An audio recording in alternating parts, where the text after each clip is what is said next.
सोच समझ करके वो बोलता है जिसमें सोच और समझ होती है। जिसमें समझ होगी वो सोच के बोलेगा। राहुल गांधी जी को एक आदत पड़ गई है, गंदी आदत, बुरी आदत,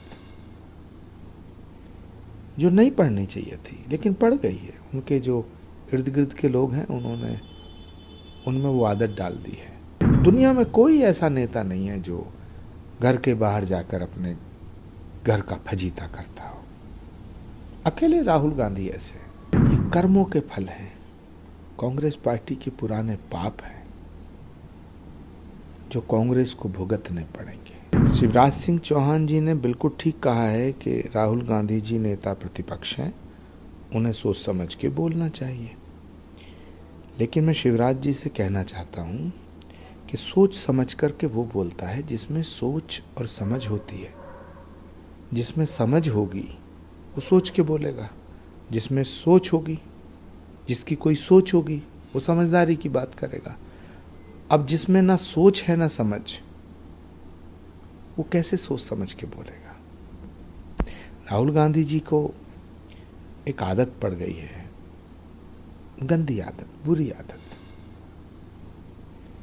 जो नहीं पढ़नी चाहिए थी लेकिन पड़ गई है। उनके जो इर्द गिर्द के लोग हैं उन्होंने उनमें वो आदत डाल दी है कि देश के बाहर जाके देश की तौहीन करो, देश की बुराई करो, देश को बेइज्जत करो। दुनिया में कोई ऐसा नेता नहीं है जो घर के बाहर जाकर अपने घर का फजीता करता हो। अकेले राहुल गांधी ऐसे। जब विदेश जाते हैं अपने देश की तौहीन करते, अपमान करते। माफी मांगनी चाहिए उन्हें पूरे देश से, क्षमा याचना करनी चाहिए भारत से।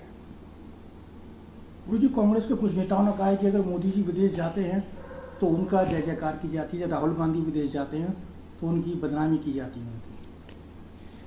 ये कर्मों के फल हैं, कांग्रेस पार्टी के पुराने पाप हैं जो कांग्रेस को भुगतने पड़ेंगे। अब उन पापों के फलों के भुगतने का समय आ गया है। मेरा पक्का यकीन है कि राहुल गांधी जी कांग्रेसियों का इलाज कर देंगे, पूरी कांग्रेस का इलाज कर देंगे। गुरु जी, गठबंधन की बात करते हैं। इस बार हरियाणा में आम आदमी पार्टी और कांग्रेस का गठबंधन दिख नहीं रहा। 2 दिन समय कुल रह गया है पेपर नॉमिनेशन करने का, लेकिन अभी तक कोई फाइनल नहीं हुआ। आम आदमी पार्टी ने अपने उम्मीदवार उतार दिए और अब भी कह रहे हैं कांग्रेस की उम्मीद है कि गठबंधन हो सकता है। कांग्रेस की हालत पे मुझे दया आती है।